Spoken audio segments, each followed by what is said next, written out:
Thank you very much for this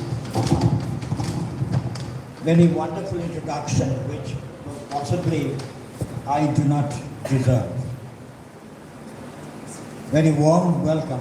I'm really moved by this. Thank you very much once again. I've been asked to teach King Oedipus. It's really very, very difficult to teach this play within 2 hours. However much I try to cramp the time into a particular framework, it is absolutely difficult. But I would like to take up some of the significant aspects which we should try to consider when analyzing this particular play. Let me begin with a very simple kind of remark, and that will take me to some other areas of discussion. I have read this play throughout my student and teaching career again and again. And I have seen that the play unfolds many different implications. Every time it unfolds many different implications which I did not consider earlier. That actually makes the task of reading the play very difficult. Because every time you go over to the play, it again and again unravels some other areas of thought. This happened this time as well. I read the play first in 1973, long back. And I must owe my indebtedness to one of the very significant classical scholars under whom I worked. He was one of the most remarkable teachers, knowing 5 different classical languages. Professor R.K. Sen, Greek, Latin, Sanskrit, Arabic, 4 different classical languages. And I was also initiated to the study of classics. And I had to learn bits of Greek and bits of Latin, elementary Greek and elementary Latin. However, as I said, since 1973, I've been reading this play again and again. I taught this play.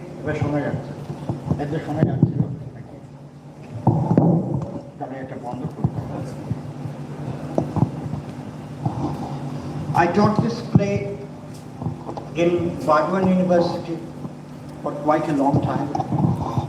I taught this play at Calcutta University for around a decade. And therefore I had to reread the text.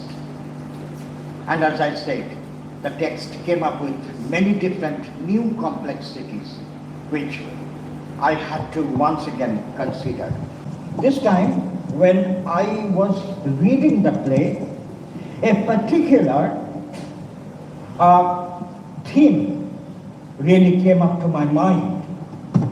And I really came across the play, the interaction of a very distinctive thematic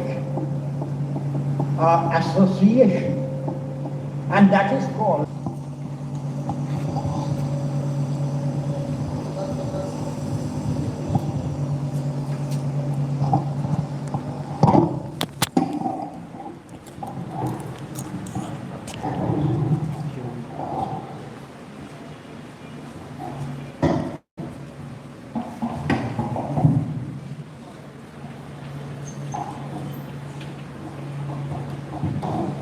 I have written three words, three Greek words.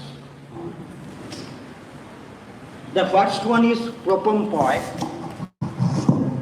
which is P-R-O-P-O, propompoi, P-O-I. And the second one is haketai. এখানে দেখানো যাচ্ছে না, গ্রিকে এই আইটা এখানে উচ্চারণটা হ হয়েছে, কারণ there is a stress. এখানে একটা স্ট্রেস আছে। So that's why it will be pronounced as hiketai. H-I-K-E-T-A-I. That is the pronunciation. Arekta word likhechi, the third one is theoria. Theoria. T-H-E-O-R-I-A.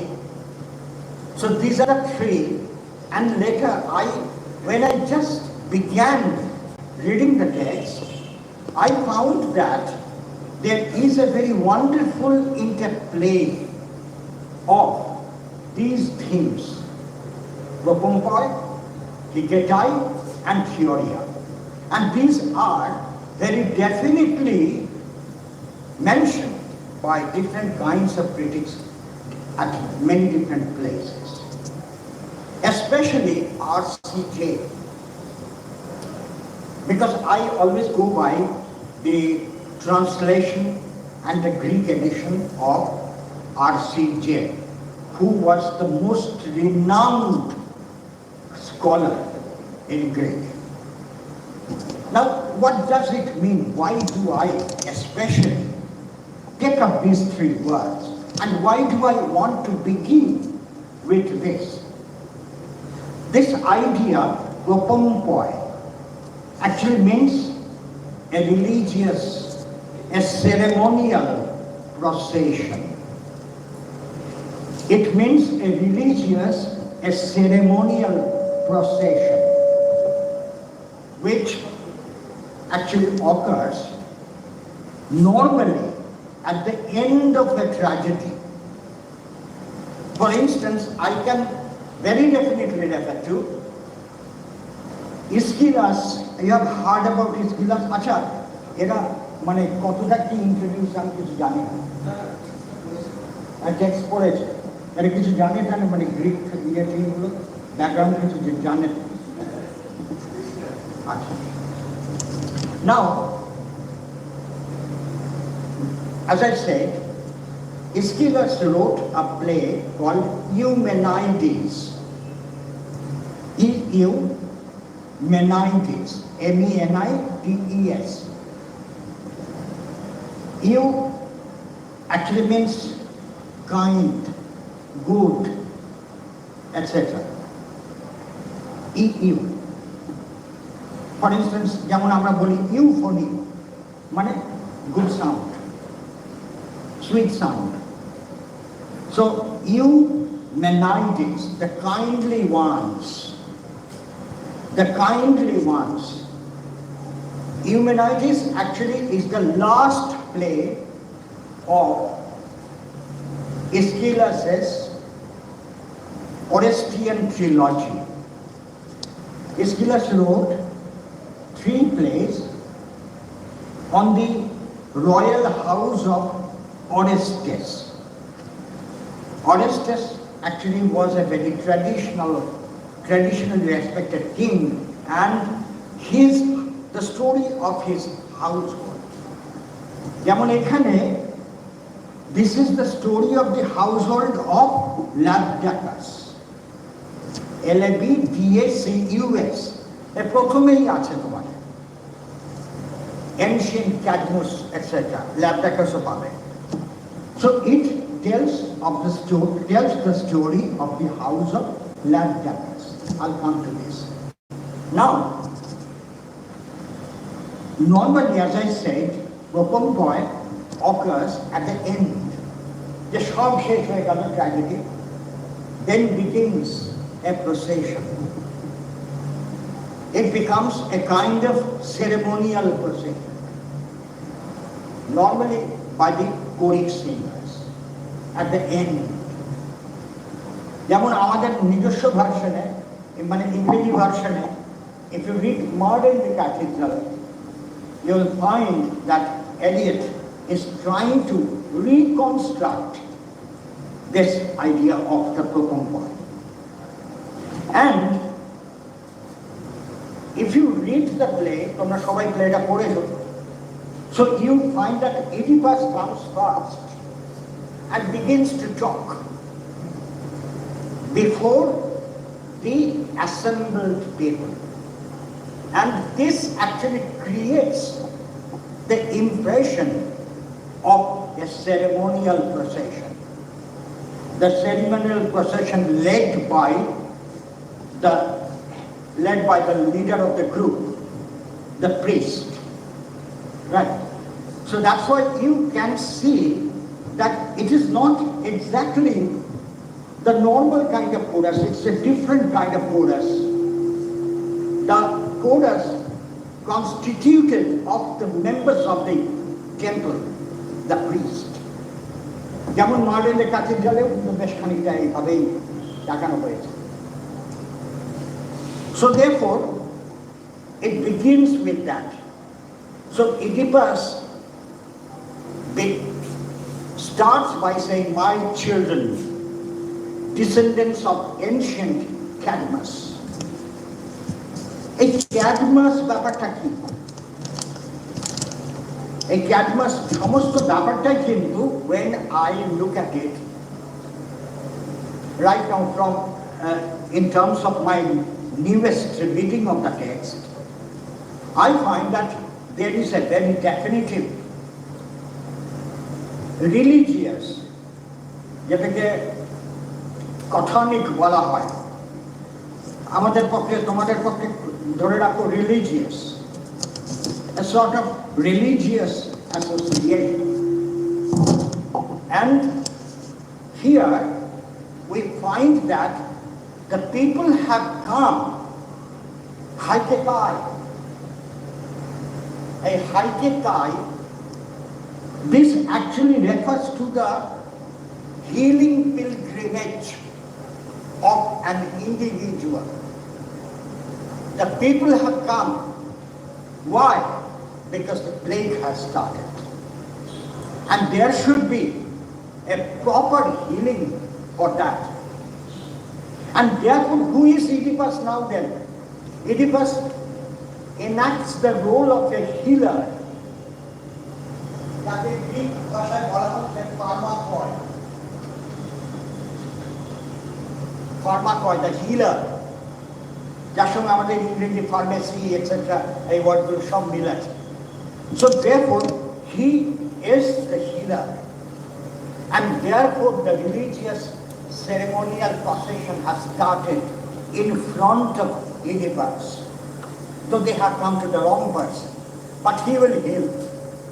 But he will heal anyway. So therefore, we come to the last theoria. Here theoria means the sacred activities of the delegates on behalf of the state. The sacred activities on behalf of the state, of the delegates on behalf of the state. So the priest is not alone. The priest is there with his people, representing the state. So therefore, there is always, if we look at Jaina, the text সবার আছে কিনা, সেখানে in line number 60, the priest says, O chief of men, restore. restored. That actually, this idea of restoration. And Oedipus is considered to be the pharmacon, and therefore he should try to restore. Therefore, in this manner, we actually should ask, who is this Oedipus? How does he become the healer? And what are the sources? And how does Sophocles use the sources? He had too many of sources, multiple sources. And therefore, I would refer to some of the sources. The first, the primary source. The primary source is the Iliad. In book 11, in the 11th book or 11th canto of Iliad. I'm sorry, it's towards the end. It's 23rd book. 23rd book. So in the 23rd book refers to Oedipus. In what context? We find that a huge destruction has already taken place. Achilles has taken his revenge for the death of his very close friend Patroclus. And he has therefore killed Hector. And then he began to, move the dead body of Hector around 7 times. Kind of a ritualistic act. He does it. Now, against the background of this violent act, Homer suddenly refers to King Oedipus. Now, I would try to give you some of the lines.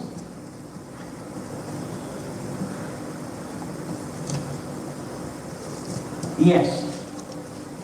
Here, in Iliad, he refers to the myth of King Oedipus. And Homer says that yes, he was a great king. And he ruled for long 18 years. And he was a successful king. Though there had been different kinds of allegations coming against him in relation to his birth and his marriage, but he continued. And his son, it also refers to his sons, Polynices and Eteocles. Now, I will talk about this later also. Here, he said that yes, Oedipus died. Oedipus died in a war, and it was a violent death, like the violence as you can see here.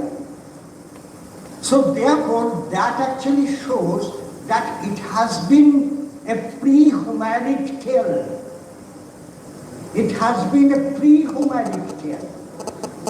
যে Homer যে তার এপিকটা লিখেছিলেন Iliad, সেটাকে ধরা হয় যে it was around 7th century BC, approximately. It is normally regarded as having been written in 7th century BC. And at that time, he describes the story of Oedipus. That means it was pre-Homeric.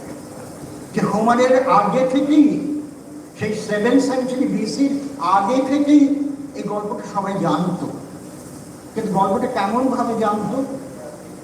That he became a king of Thebes, and there was a problem in relation to marriage and birth, but he continued. It didn't affect. He just continued, and he reigned for 18 years, and he died in a war. It was a violent death. So this is what he says. And then I will refer to Odyssey.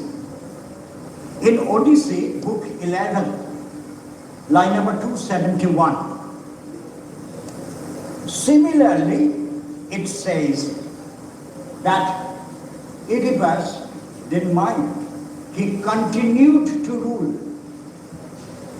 He continued to rule. Why didn't he mind? এবার এখানে একটা reason দেওয়া।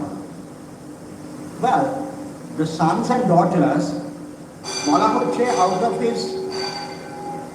out of his union with Jocasta, his mother, they had 4 children. Keke, Polynices, Eteocles, and then the daughters, Antigone, Ismene. These were the, sons and daughters. So that becomes a kind of, in Greek, in Greek it is called anathema. A-N-A-T-H-E-M-A. Anathema. Anathema means curse, pollution, sin. So it was considered to be sin. But Odyssey brings about a new kind of idea. He says that, well, Jocasta was a namesake queen, but his actual queen was Epicaste. লিখবো কি না, ওর লিখে তো লাভ নেই, দেখতে পাচ্ছ না কেউ। E-P-I-C-A-S-T-E, E-P-I-C-A-S-T-E, Epicaste, and not Jocasta. Epicaste, his another wife, gave birth to the 4 children. This actually once again complicates the whole idea of the Oedipal myth. And then another contemporary of Homer, Hesiod, who was quite famous for his book Work and Days, sort of labor's song. So Hesiod also makes a very passing reference to the war between Polynices and Eteocles. And then I will refer to, so we find Homer referring to Oedipus story twice, in Iliad and in Odyssey, and also Hesiod. এরা কারা? Homer হচ্ছে, তোমরা সবাই জানো, বিখ্যাত epic poet. And Hesiod was quite famous for his labor songs and for the genealogy of gods he created. তার বিখ্যাত বইটার নাম হচ্ছে Work and Days. ঠিক আছে? He also refers to the Theban story of Oedipus, and he makes a passing reference to the war between Polynices and Eteocles. And then another source. There was, as I said, I told you that it was pre-Homeric. Homer's আগে থেকে এই গল্পটা চলছে. Everybody used to know about this. And so therefore we find that there was a Theban cycle, যাকে বলা হতো Thebaid, T-H-E-B-A-I-D. মানে কি? এই আইডি কথাটা যখনই দেখবে তখনই, এই যেমন ইলিয়াদ মানে কি? ইলিয়াদ কথার মানে কি? এটা যদি আমি জিজ্ঞেস করি তোমাদেরকে, ইলিয়াদ কথার মানে হচ্ছে the battle was fought in the city of Troy, in the name of the town was Ilium, I-L-I-U-M, Ilium. আর এডি কথাটা লাস্টে হচ্ছে, এটা হচ্ছে গ্রিক কম্বিনেশন, মানে সন্ধি যাকে বলে আমাদের দেশে। That actually gives you Iliad. Ad means song, তার মানে ইলিয়াম শহরের গান, the song of Ilium, that becomes Iliad. যেমন Aeneid, Virgil's Aeneid, what does that mean? Aeneas is the hero of the epic. Id মানে song of Aeneas, Aeneas-এর গান। রামায়ণে তাই বলা হয়, আমি জানি না, ওটা আমার মাস্টারি নেই। তো here it is Thebaid, তার মানে song of Thebes. It is the Thebaid, the Theban cycle, the Theban cycle. So that shows that it was quite popular, and on the basis of this Theban cycle there was Oedipodhyay. Oedipodhyay. আচ্ছা, Oedipus কথার মানে তোমরা জেনেছো তো? জানো। Oedipodhyay. So here also the song of Oedipus. The song of Oedipus. Now here in Oedipodhyay, again we find that Jocasta did not give birth to the 4 children. Right? Another name comes. It was, the birth was given by Eurygania. Actually Eurygania. Eurygania. Eurygania.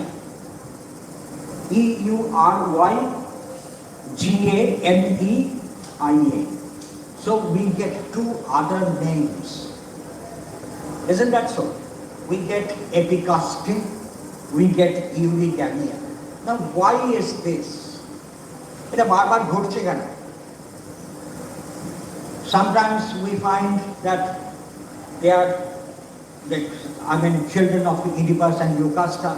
Sometimes it is said that no, Jocasta actually is not part of this. She is just a queen designate and nothing else. And he had other wives. Sometimes it is Epicaste, sometimes it is Eurygania. So what does that mean? Now, it has been suggested that perhaps it is the politics of the Dorians. এই ডরিয়ানসদের নিয়ে তাহলে খুব ছোট্ট করে বলি, কারণ এত সময় নেই। Now, the mainland Greece, by migrants, outsiders, invading races from 2200 BC. এগুলো নিশ্চয়ই তোমরা জানো। Since 2200 পড়ানো হয়েছে, এগুলো জানে। আচ্ছা, since 2200 BC that began to be invaded. And as a result, different kinds of tribes began to enter. যেমন ইন্ডিয়াতেও শোনা যায়, এই তত্ত্বের ব্যাপারে আমি কিছু বলতে পারবো না, কিন্তু ইন্ডিয়াতেও শোনা যায় যে around that time, by 2200 BC, around that time frame, a large group of invading races began to migrate for different reasons from Central Asia, from other parts, and they ultimately reached through Greece, through Persia, Iran, to India. That's the kind of idea. But it gives us an idea that there was a kind of migration around 2200 BC, and this migration was never peaceful. It was never peaceful. So the first migration actually came up in 19th century BC, and it was a terrible attack, especially an attack by the Dorians. These Dorians actually brought got the idea that they have, some of the Dorian kings began to claim that their ancestry may be linked up with the house of Labdacus. Okay. তাহলে ব্যাপারটা কিন্তু অন্যরকম claim হয়ে গেল। ডরিয়ানসরা সব ভয়ঙ্কর শক্তিশালী, চারদিক সব ধ্বংস করে দিচ্ছে, যার ফলে গ্রিসের চেহারাটাই পাল্টে গেল। So therefore, all these people began to claim that their ancestry may be linked up with the royal household of Labdacus, মানে Oedipus's household. So that's why they wanted to somehow remove this moral stigma. They wanted to remove, that's why they began to, raise this kind of idea that, well, no, Oedipus married Eucastor, that is true, but she was just a queen designate. He had his wife, and these children were their offspring. So that's why you can relieve yourself of all kinds of moral stigmas. So that's why we find that there might be a politics of Dorians, that they refabricated the story. They began to refabricate the story. And I would also refer to a lost epic. Some fragments have survived. That's called Cyprian Lays. C-Y-P-R-I-A-N. C-Y-P-R-I-A-N. Cyprian Lay. L-A-Y-S. Gun. So Cyprian Lays, there also we find the story of Oedipus. So, but it actually gives us a kind of small scattered reference to Oedipus. But this is the source which was mostly used by the Attic, meaning the Athenian dramatists. This was the source. এই যে সাইপ্রিয়ান লেজ বললাম, যাতে বলা হচ্ছে peri ওয়েডিপাউন on Oedipus বলে একটা অংশই, পেরি ওয়েডিপাউন, পেরি মানে হচ্ছে অন, পেরিস্কোপ এসব বলি না আমরা, তো পেরি মানে হচ্ছে on, peri Oedipus. So therefore, Oedipus, it means on Oedipus. So therefore, there the kind of pattern which was created by the unknown author or authors of this floating Cyprian lays was used by the Athenian dramatists, by the Attic dramatists. And I will next refer to a particular song, Thebaid.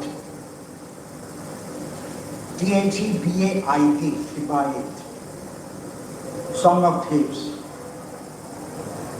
This is the source which was again taken up by the Attic dramatists because its emphasis was on anathema, the gods in the family, the gods in the family, in the house of Labdacus.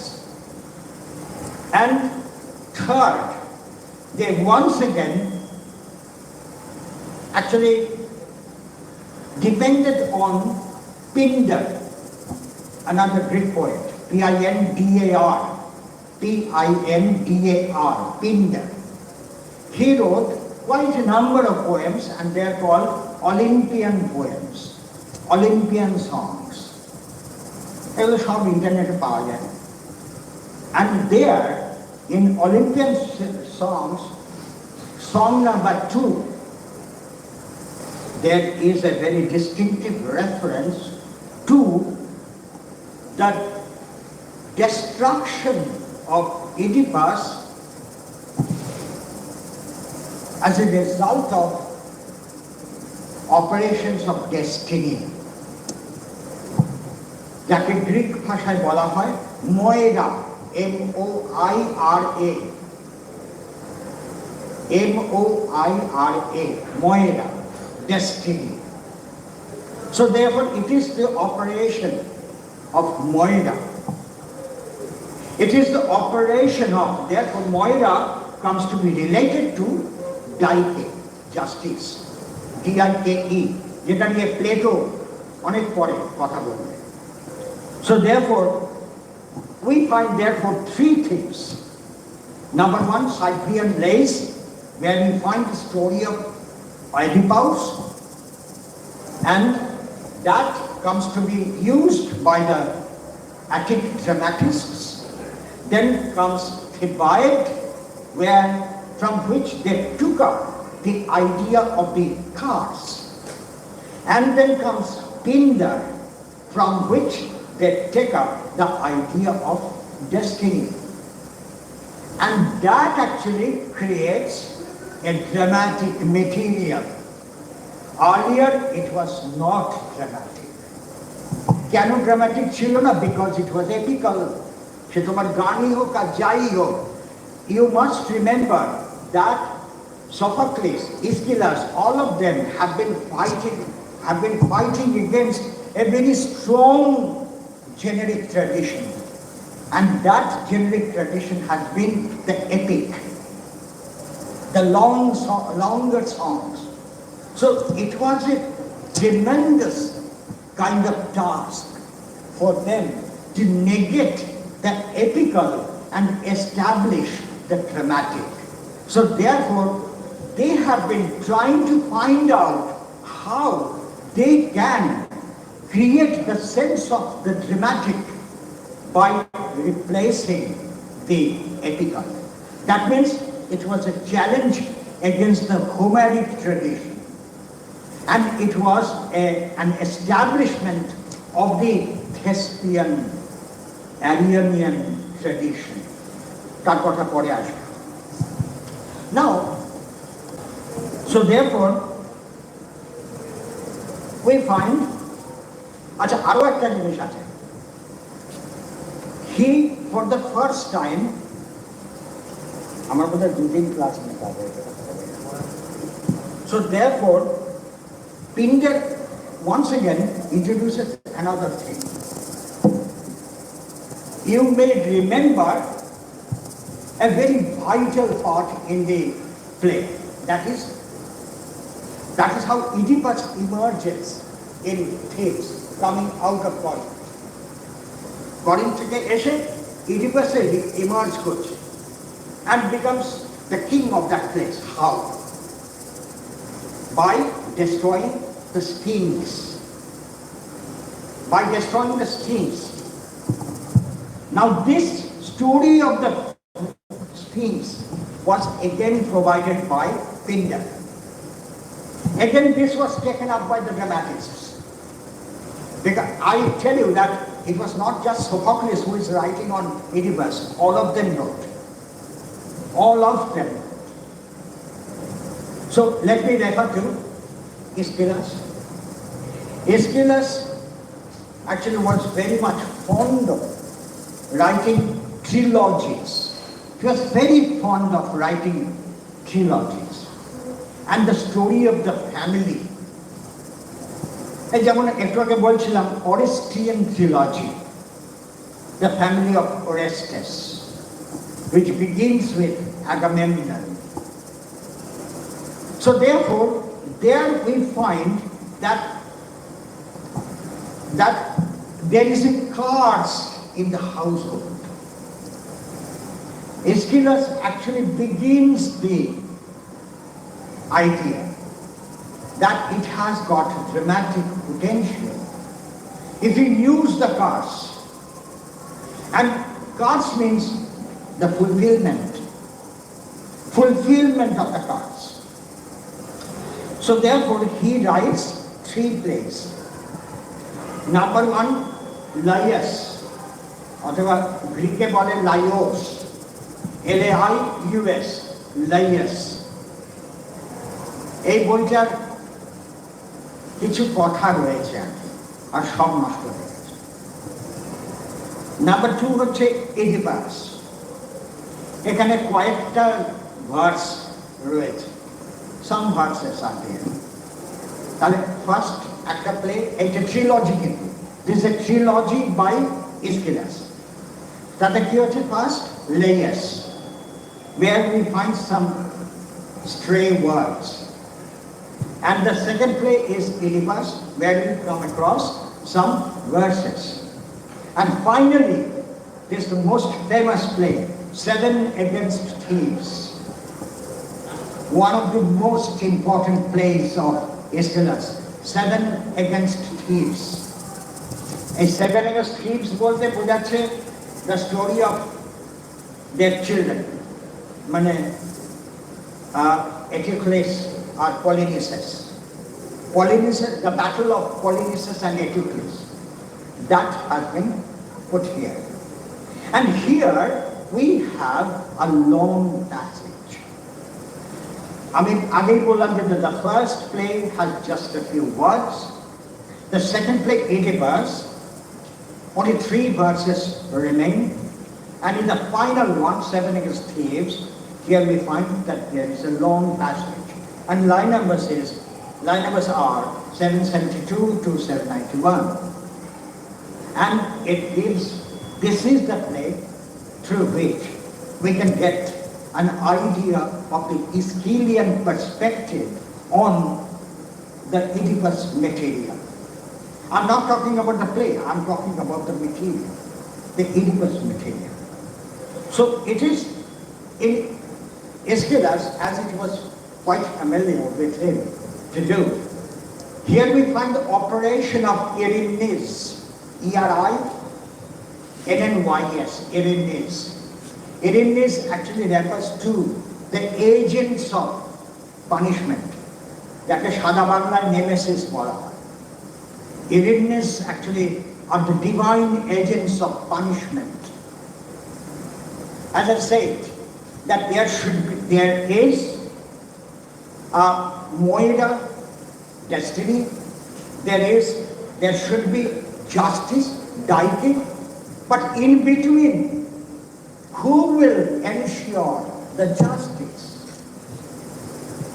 ব্যাপারটা হচ্ছে যে আমি জানি যে there is destiny, and I know that it should be there should be justice, but who will ensure that sense of justice?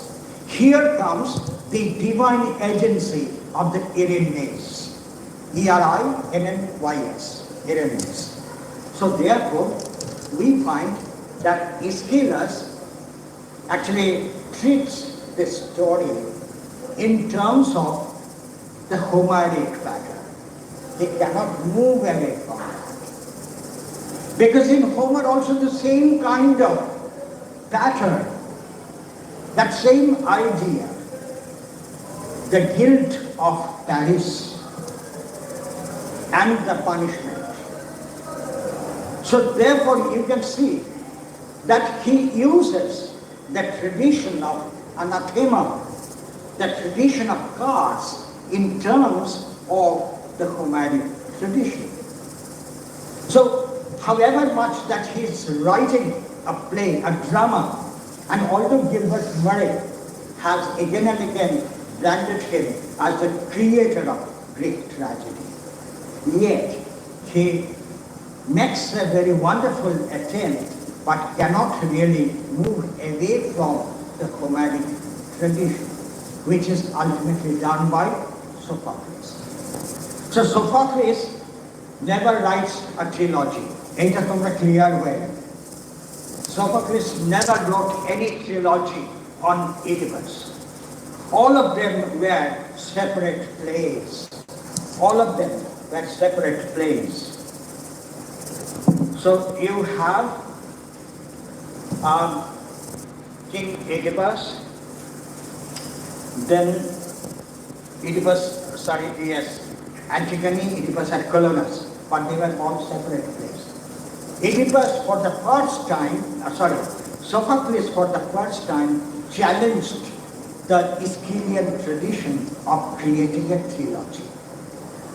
So therefore Oedipus is a self-contained drama, having a very distinctive structural pattern. Right.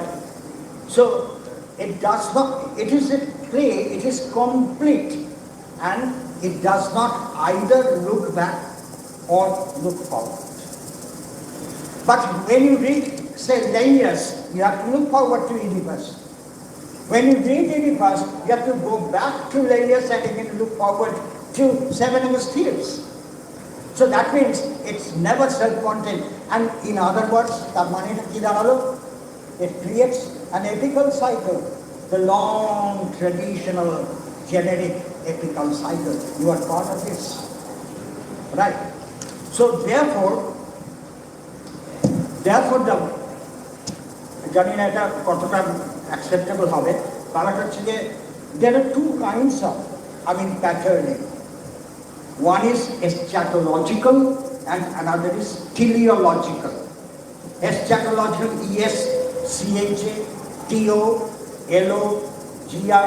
ESCHATOLOGICAL মানে বলছি ESCHATOLOGICAL. Eschatos মানে হচ্ছে end, আর logos হচ্ছে এখানে মানে হচ্ছে knowledge. Logos কথাটার অনেক মানে আছে. Logos means word, আবার logos means knowledge. To that extent Greek language is very, very flexible. So it is the knowledge of the end, but at the same time there is teleological. TELEOLOGICAL. Telos কথাটা থেকে teleo. Telos again means end. Right? And logos means knowledge. Knowledge of the end. তাহলে তফাৎটা কি হলো? So therefore eschatological refers to a knowledge of the end in view. Of the end in view. That's why remember Homer's Iliad. তোমরা অনেকে কেউ পড়েছো তো Iliad. So therefore in the Iliad you find that it's the story that সব জায়গায় confined আছে. You are fighting against the Trojans, Troy, and you are once again centered in the city of Ilium, and it begins with the crisis in the Greek camp and ends with the death of Hector. So this is how the structure is eschatological, where time and history can be foreseen. But in teleology, it is not possible. It's a long end and not in view. তোমরা অ্যারিস্টটলের Poetics পড়েছো, তাতে দেখেছো যে structure of বলছে drama, beginning, middle, end. So beginning, the Greek word is arche, যার থেকে archetypal এইসব কথাগুলো আমরা বলি, and the middle is meson, MESON, যার থেকে আমরা মেসোপটেমিয়া বলি. পোটেমাস মানে রিভার, নদী, জল.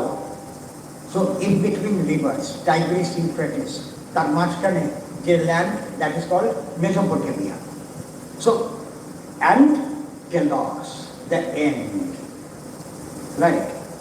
So therefore, you can see that Oedipus, as I said, that in Aeschylus' pattern, you always have to either look forward to something or go back to something.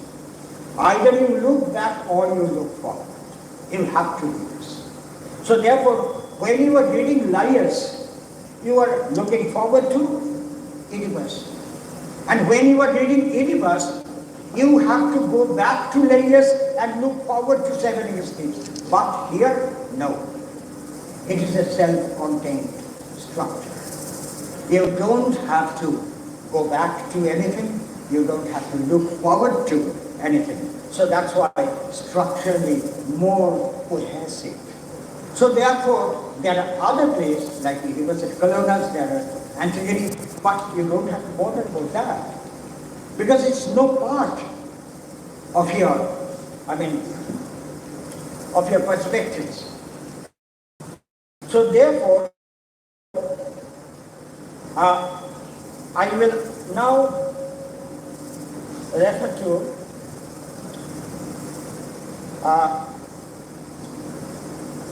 first of all, let me refer to the House of Labdacus. A House of Labdacus ব্যাপারটা এখানে তো বোর্ডটা ব্যবহার করতে পারছি না, কারণ পেছনে কেউ দেখতে পাবে না। দেখতে পাবে? So House of Labdacus,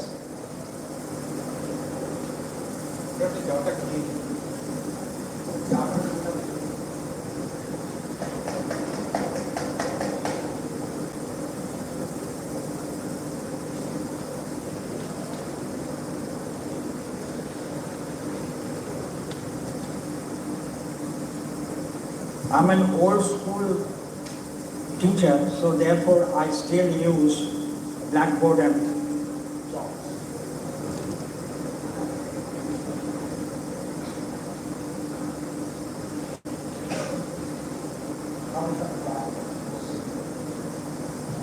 Now, House of Labdacus, harmonia,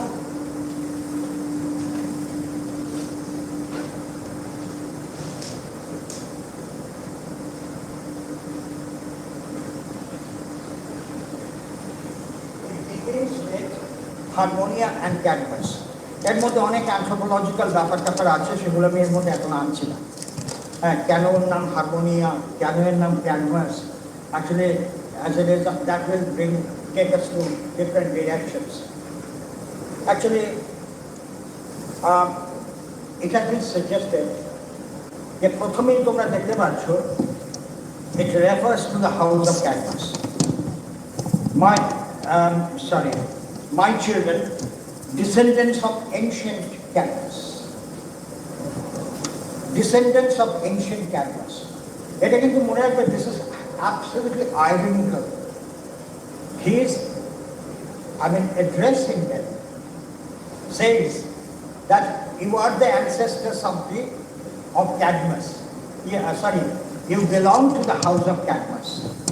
Descendants of ancient Cadmus. Where is the irony? He himself also is part of the house without knowing it.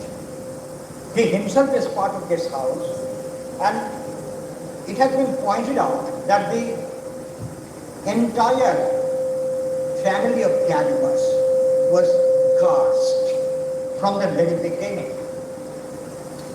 Now, why was Cadmus cursed? Because he destroyed and killed this serpent. The serpent preserved by Ares. A-R-E-S, Ares. He killed the household serpent of Ares. And as a result, Ares cursed him.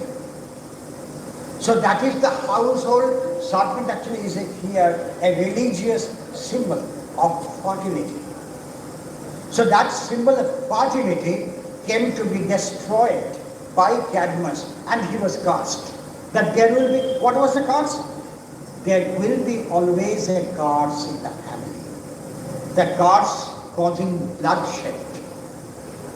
That was the curse, and that was given by Ares. And then we come to, after Harmonia and Cadmus, we have their son Polydorus.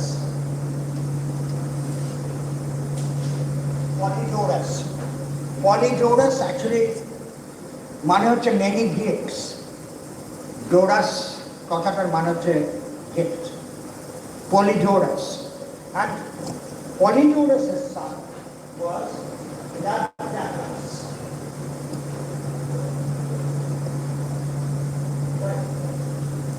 So you have Harmonia and Cadmus. Cadmus' son Polydorus. Polydorus' son Lepidus. And then we have Laius and Oedipus. So Laius and Oedipus.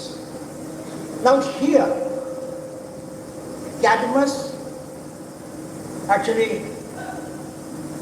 was cast because he destroyed the ancestral symbol of fertility belonging to Ares and was cast.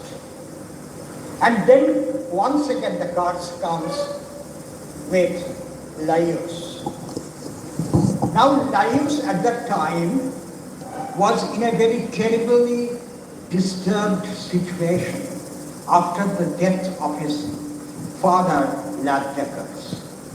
And he was given a shelter by the king Pelops, P-E-L-O-P-S, by the king Pelops. Pelops actually gave him shelter. But unfortunately, Laius left the son of Pelops, whose name was Chrysippus, Chrysippus, Chrysippus. As a result, Pelops once again gave him the curse. So the curse began to, continue in the family. And everywhere there is a breach of trust.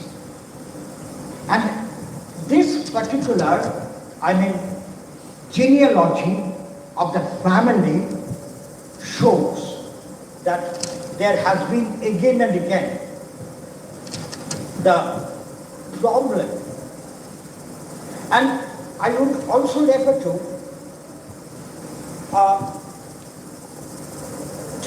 another particular aspect. We have seen, as the play progresses, we have seen that Yocasta recounts how Laius went to the temple at Delphi to get directions, right? And he was killed, which was falsely reported by a gang of robbers, but that was not true. So he was killed where 3 roads meet. That is why I began with the idea of propompoin, the procession, right? The people coming with supplication. সবাই একটা প্রার্থনা নিয়ে আসছে. So therefore we find that in this journey he was killed where 3 roads meet. And here we find that some of the sources, especially Aeschylean sources, Aeschylus in his plays refer to the place where a grave of Demeter or Persephone may be seen. A Demeter Persephone ব্যাপারটা কি হল? These are actually associated with the spirit of the earth. They are, in a sense, earth mothers, right? Demeter and Persephone. So therefore, this comes to be associated with the dark aspects of the Homeric tradition. And this comes to be completely changed by Sophocles. Sophocles here brings about Apollo. Right. So therefore, no longer, the three roads no longer meet at Pontai, but at Tolia. Two different other places actually have been brought up here. It's no longer the place of, no longer the place where we come across the grave of Demeter and Persephone, which is a place sacred to the Erinyes. I refer to Erinyes. And here we find that it has been changed, and Sophocles said that it is associated with, the place is associated with Apollo, and that's why he changes the place. He brings it to another place called Daulia, Daulia, where the temple of Apollo is there. So this kind of change actually shows that he is showing a transference, right? Transference of power from the dark avenging gods of Homer to the Delphian god Apollo. So no longer it is Erinyes, but it is Apollo. So in this way, he brings about a very distinctive transformation in the formation of the play. Now, let me give you an idea regarding the structure of the play. If you consider the structure of the play, then you will see that there is no scene division, nothing of the kind, because it couldn't be, for practical reasons. It was open air. If you look at the stage, then you will see that it was absolutely open air. So therefore there was no scope for the screen and all that, act division, scene division. These were not possible. So therefore, they had to make another kind of arrangement. And that's why they actually, as Aristotle has mentioned in his 6 constituents of tragedy, song. And there,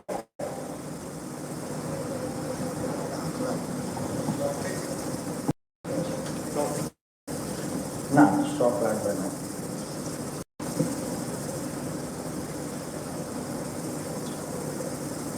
Here, Aristotle in his definition of tragedy says, a tragedy then is the imitation of an action that is serious and also as having magnitude complete in itself. In language, now consider this, in language with pleasurable accessories.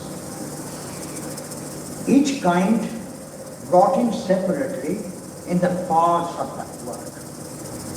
This part is very important. That actually gives us an idea regarding the dramatic structure. He said that what is pleasurable accessories then? He says a little later, here by language with pleasurable accessories, I mean that with rhythm and harmony of song.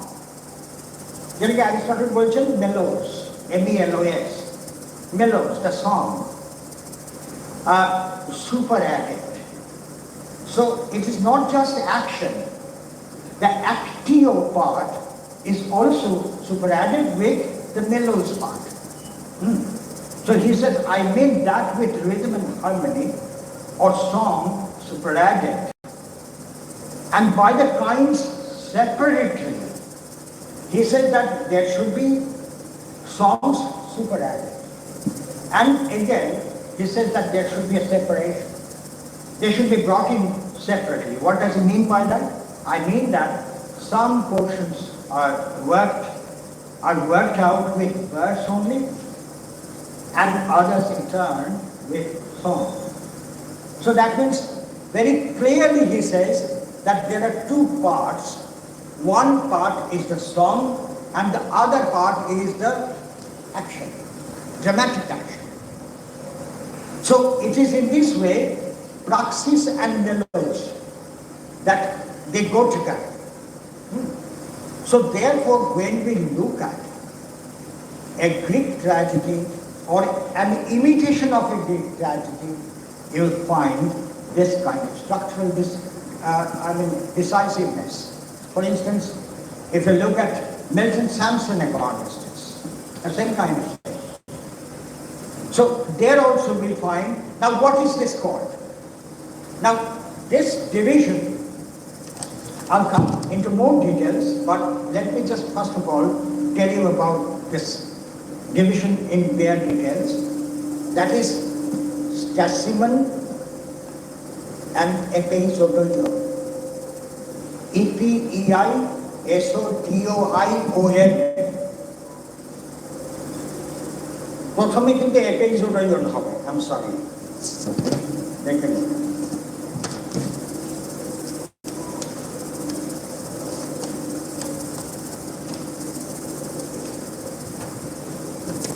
Episodon, E-P-E-I-S-O-D-O-I-O-N.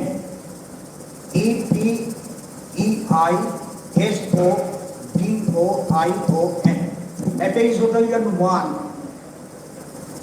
Episodon মানে বোঝা যাচ্ছে episode, slice of action. One slice of action. The first slice of action. Episode. তাহলে এই যে প্রথম আমরা যেটা করছি, যে Oedipus এসে বললো তোমাদের কি দরকার বলো, তোমরা কেন এসেছো, why are you all here? Then the priest begins to elaborate, right? Actually this kind of statement, এটাও তোমাদের জেনে রাখা উচিত, this is called parachore gema, P-A-R-A-C-H-O-R-E-G-E-M-A, parachore gema, মানে extra statement. An extra statement you will come across in many parts of this play. The additional part, the extra statement, sometimes it is being born as if they are, working as a fourth actor. A actor got a pore asbe. So therefore, it is here that the priest begins to talk, begins to describe the critical situation, the onrush of the disease and the death of people. So with this he comes up. That is actually, this part is actually parodos. Should have a prologus, P-R-O-L-O-G-U-S, prologus. Prologus এর ভাগ আছে, সেটা আমি পরে বলবো. So P-R-O-L-O-G-U-S, prologus, followed by Episodon 1. এবার তোমরা দেখো, তোমাদের টেক্সট থাকলে ভালো হতো, তোমরা দেখতে পাবে যে after this it is followed by the first episode, right? The first episode, and this is followed by এইবার শুরু হচ্ছে Stasimon. This Stasimon is again divided into two parts. মানে মনে রাখবে, in Aeschylean chorus, এগুলো পরে যদি সময় হয় তাহলে বলবো, সেটা হচ্ছে যে in Greek stage the choric singers, Aeschylus's সময় 12 জন থাকতো, there are 12 singers, and during the Sophoclean time we find 15, right? So therefore here we find Stasimon. That means the first choric song. So Episodon 1 followed by Stasimon 1, followed by Episodon 2, followed by Stasimon 2, followed by Episodon 3, followed by Stasimon 3, Episodon 4, Stasimon 4, Exodus. Nishkraman. So therefore you can see that this is how it goes on. So this is the general basic structure, and this is the kind of structure that you will always notice in other imitations of Greek tragedy. That means I've been referring to Milton's Samson Agonistes. There also we come across the same kind of pattern. And the Stasimon, 12, out of them one was the choric leader, and others, first part of the specimen of the choric song will be sung by one group and others will remain silent. যে 12 জন যদি হয় তাহলে 6 জন গাইছে 6 জন শুনছে। তারপরে again they take up the others, the rest of the 6, they begin to take up and কি বলে strophe and anti-strophe. Right, if you look at the strophe 1, strophe 2, anti-strophe 2, I have this edition which very wonderfully creates this. So therefore, you can see therefore that it is very neatly structured. Very neatly structured. It's not just writing a play like anything, but writing the play. So therefore, you can see, I can just give you very line parables. Now, this is followed by episodian 1. Episodian 1 to line number 261 to 462. I'm giving you the division of present arts in Czech, which is still regarded as the classic of, for its analysis of Greek tragedy. So, episodian 1, line number 261 to 462. Followed by specimen 1, line number 463 to 512. Followed by episodian 2, line numbers 513 to 862. Then followed by specimen 2, 863 to 910. Again, episodian 3, 911 to 1085. It is here, in this episode, that we come across the anagnorisis. The messenger comes, and the discovery begins. And this is the passage which leads to anagnorisis. And specimen 3, 1086 to 1109. 1086 to 11. And then episodian 4, anagnorisis comes up. That was leading to anagnorisis. Now here, the Theban shepherd actually appears and he begins his speech and exposes everything. So therefore, that is the final anagnorisis, followed by peripety. Because as Aristotle says that as soon as the anagnorisis begins, peripety follows fast, immediately. So therefore, specimen 4, lamentation. Right, lamentation. Actually, all Greek tragedy lamentations. That there is a very wonderful word for this. However, this is called anthesteria. And this specimen 4, 1186 to 1222. What did that say? Specimen 4, 1186 to 1222. Finally, followed by Exodus. 1223 to end. So this is the structure.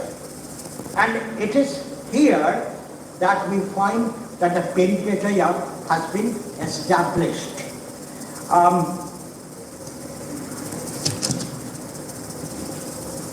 আচ্ছা দু একটা কথা আরো বলে নিই। এই যে আমি বললাম the sense of lamentation. Actually, every Greek tragedy is a prolonged lamentation. It's a ritual lamentation. So that's why you will have to read the play with that frame of mind. And there is a wonderful Greek word called kommos. এটা কিন্তু ওই কমেডির kommos না, এটা আরেকটা word, kommos, K-O-M-M-O-S, kommos. It means frenzied lamentation. And this can be located when Oedipus reappears after self-blinding. Now, let me talk about certain things about it. This will actually clarify the role of the chorus. Actually, before Aeschylus started to write, there had been many others, as many as 5, trying to write drama. কিন্তু drama কেমন ছিল এটা করতে গেলে আমার আরো 2 দিন class নিতে হবে। তাই সেই জন্য এটা না বলে আমি জাস্ট এইটুকু বলি যে it all developed out of Dionysus. তোমরা সবাই জানো। Who was Dionysus? Greek god of wine? No, that's a later development. ওটা তো গ্রিক্সের বাকাস থেকে বলছে। বাকাস is a Latin formation of Dionysus. এই যে বাকাসটাকে আমরা যদি বলি Greek, absolutely wrong. Dionysus actually is a suffering god.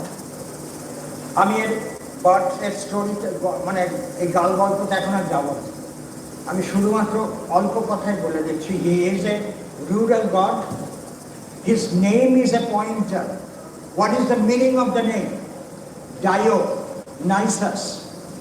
Dio means God, Nisus, trees, god of the trees. He is a rural god, he is a god of vegetation, and this association with wine comes much later. তোমাদেরকে আমি একটা বই বলি, আমি কি দিয়েছি তো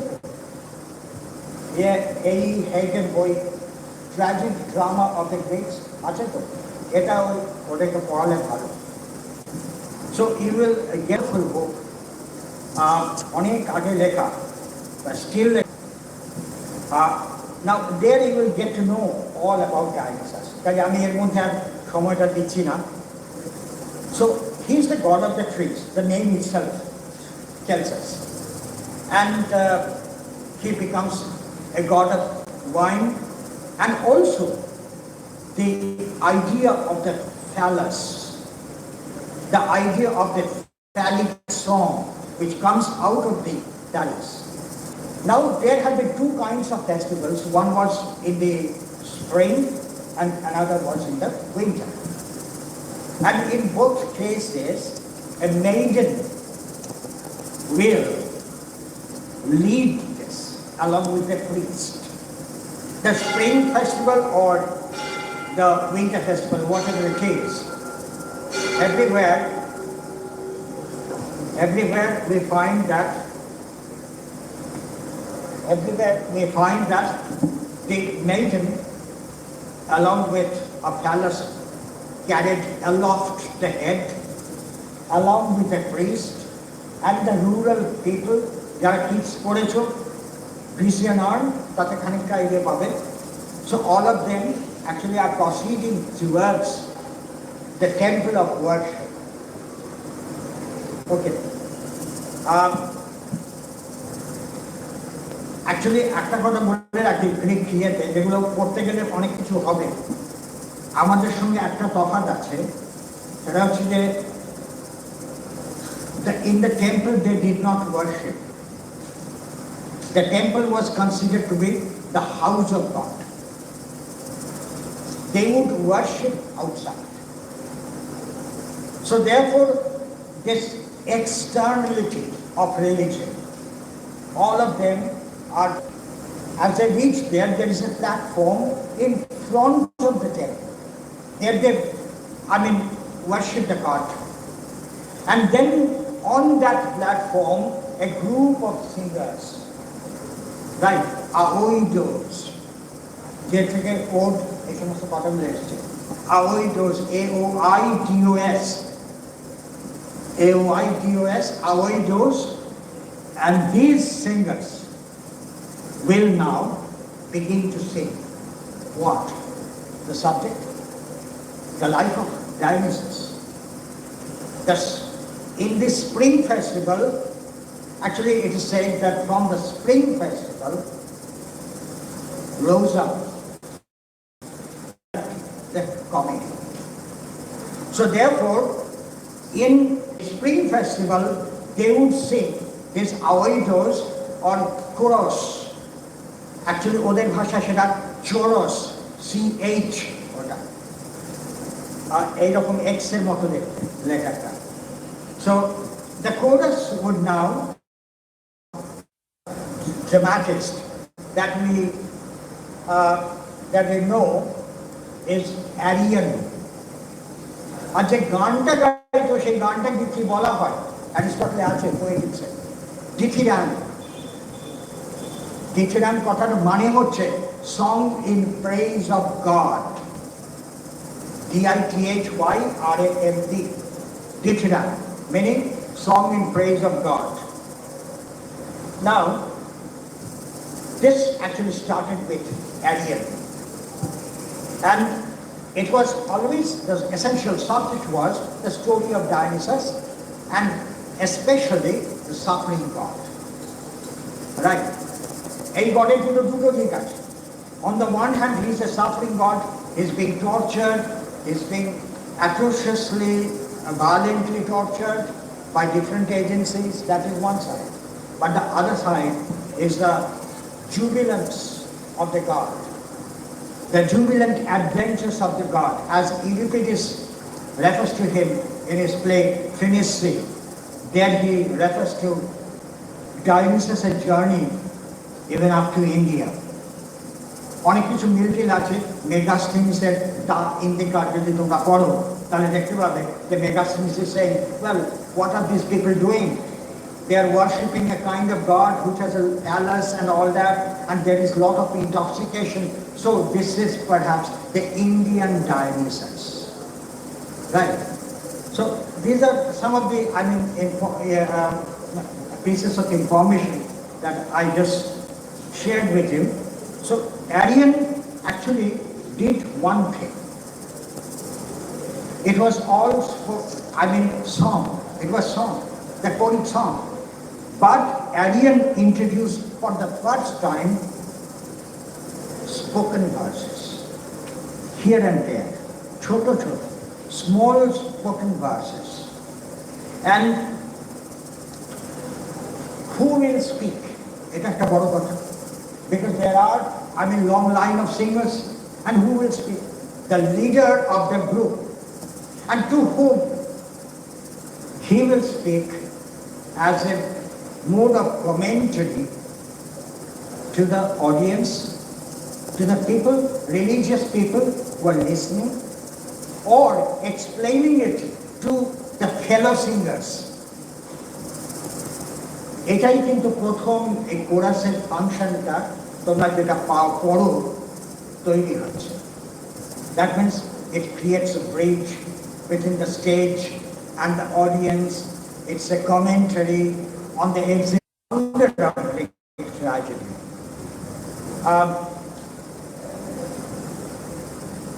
For the first time, he introduces an actor. যেটা দেখতে পাচ্ছিলে সেটাতে it was all song. The priest is also part of the singing group.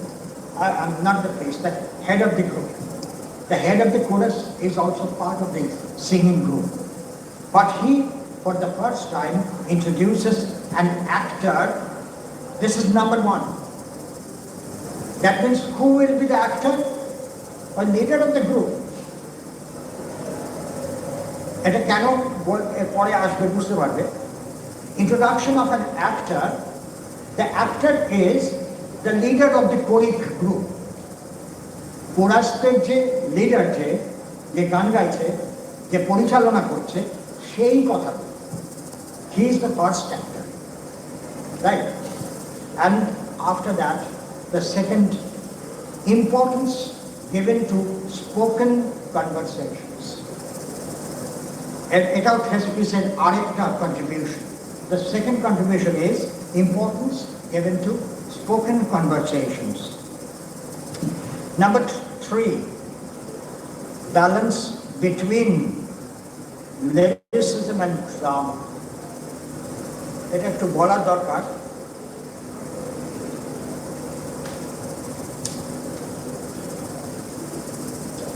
in the tradition of lyricism, this tradition of lyricism actually is associated with the tradition of epic. That is why we find a balance is being created. Certain parts are lyrical, very much lyrical, but lyrical is never dramatic. Because drama, the idea of drama always deals with the objective projection of the situation. So therefore, and finally, Arian, এটা হয়েছিল একটা প্রয়োজনের জন্য। তোমরা দেখবে যে কোনো Greek ট্র্যাজেডির মলাট দেখতে পাবে, তাদের ছবি দেওয়া থাকে অনেক সময়। আমাদের স্টুডেন্ট লাইফে বহু যুগ আগে তখন দেখতাম স্কিলাসের প্লের যে বইটা, সে বইয়ের মাথার উপরে একটা মাস্কের ছবি দেওয়া, different kinds of mask. Now why this mask? In every Greek tragedy, apart from the women characters, in every Greek tragedy there will be masks. Why? This was for a practical reason, because most of these dramatists used to take part in the drama. এই অ্যারিয়ানের সম্পর্কে কথা আছে, থেসপিস সম্বন্ধে কথা আছে, he used to take many roles. He used to go, change dress, and then come back. Then it was found that it's very difficult to take many different kinds of, makeups. So that's why the mask. The mask of a king, the mask of a slave, the mask of a god. So in this different kinds of masks began to develop. As a result, it created a distance. Right? So now you no longer identify that this is Thespius acting. It becomes very objective. This is a god. That is a king. This is a slave. So it is in this way that they brought about the use of masks. And after this, after Thespius and Arian, after Arian and Thespius, we find three other dramatists. They were also very, very important in their own time, but the thing is, we could not really get any of their plays. We have some, we're just references, but we have not been able to see their plays.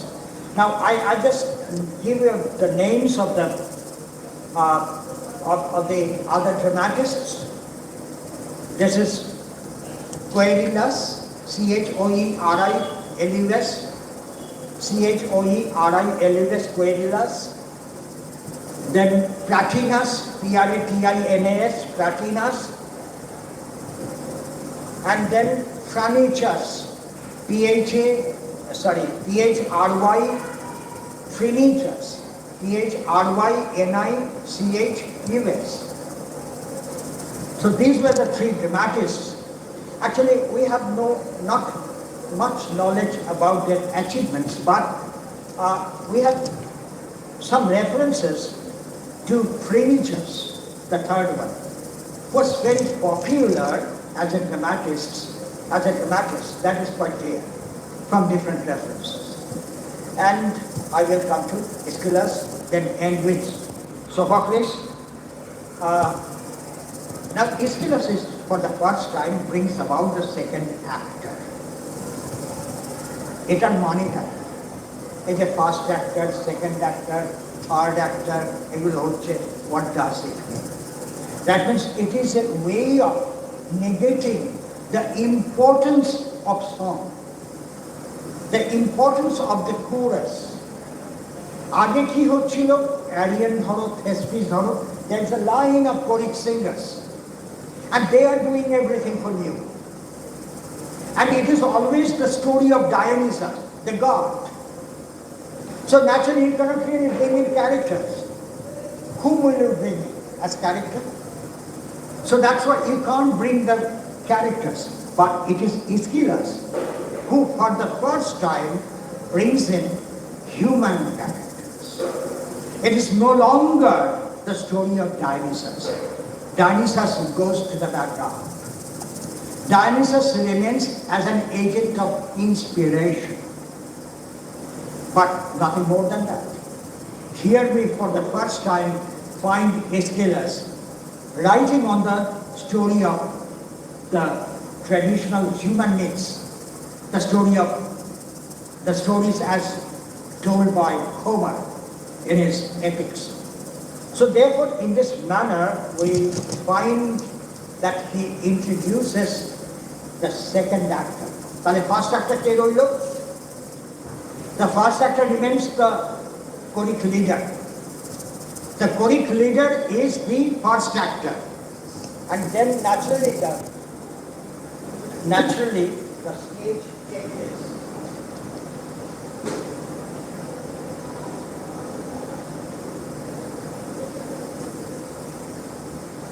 This was the horseshoe stage,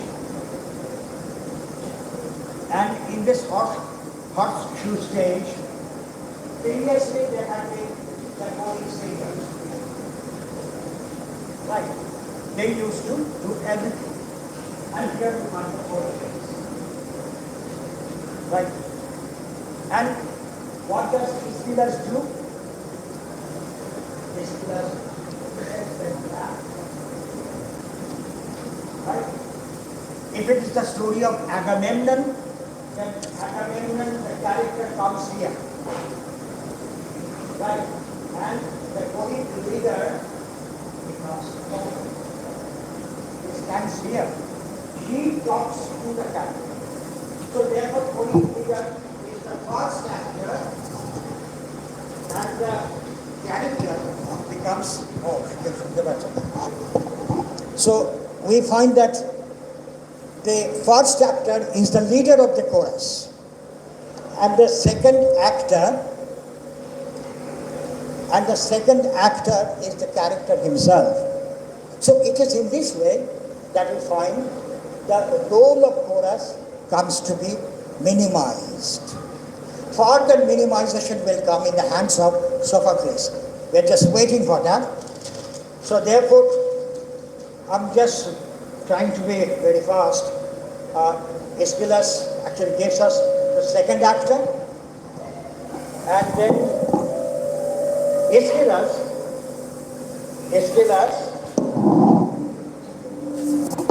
for the first time shows that the epical and the lyrical should be replaced by the dramatic,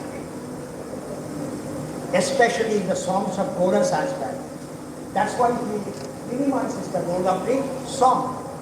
He minimizes the role of song, thereby he shows the replacement of the epical and the lyrical genre by the dramatic genre. And the third contribution, he for the first time draws our attention from orchestra to stage. Right? From orchestra to stage. It is a খুবই easy বুঝতেই পারছো. And the length of chorus also comes to be diminished. বিশাল লম্বা লম্বা তাও আছে, তোমরা Aeschylus যদি পড়ো দেখবে কোরাসগুলো সত্যি বেশ লম্বা. The story has shifted from Dionysus to the human agency. And finally, Aeschylus brings about a sense of grandeur and loftiness. So this is how he does. As I don't have much time, I will just hurry through some of my points. Let's come to Sophocles. Sophocles actually does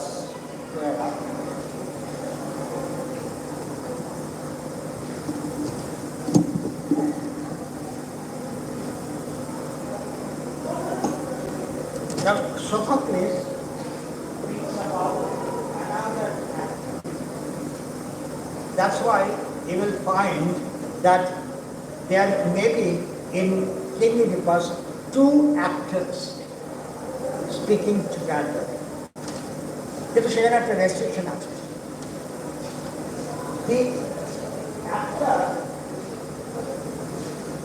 will speak to the chorus either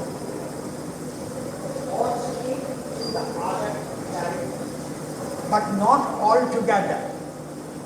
They can't speak all together. সবাই মিলে একসাথে কথা বলছে, এটা সম্ভব না। One has to remain silent. So this is how he brings in the third actor, and he ends in this manner the long conflict between the chorus and the drama. He completely ends it. যেমন ধরো তোমরা এটাকে জানি না তোমরা কিভাবে পড়ছো, একটা জিনিস দেখো, ফার্স্ট এপিসোডে তোমরা যদি দেখো তাহলে সেখানে দেখবে যে এবার প্রিস্ট আর এডিপাস দুজনে কথা বলে যাচ্ছে। এইগুলোকে বলে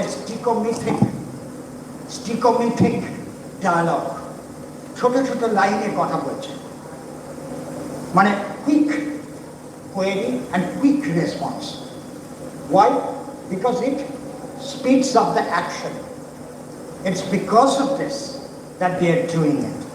So therefore, Oedipus is saying, for instance, O Lord Apollo, may his joyous looks foreshadow of the joyous news he brings.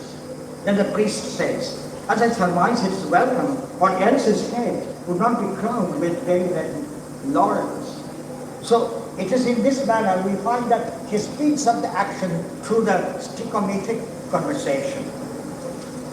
So this is how it comes to an end, and the significance of chorus that comes to be completely diminished, and action in this way was spread across the entire stage, because we have three characters speaking. So that's why it's for the first time that we find that action begins to spread over the entire stage.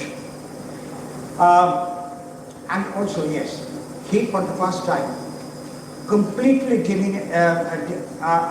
does away with the trilogic system. The trilogic system which was there and which was made popular by Aeschylus, but he completely destroys that. And humanization of tragedy, and another, he raised the number of the choric singers from 12 to 15. And he was the first that he brought the Phrygian music on stage.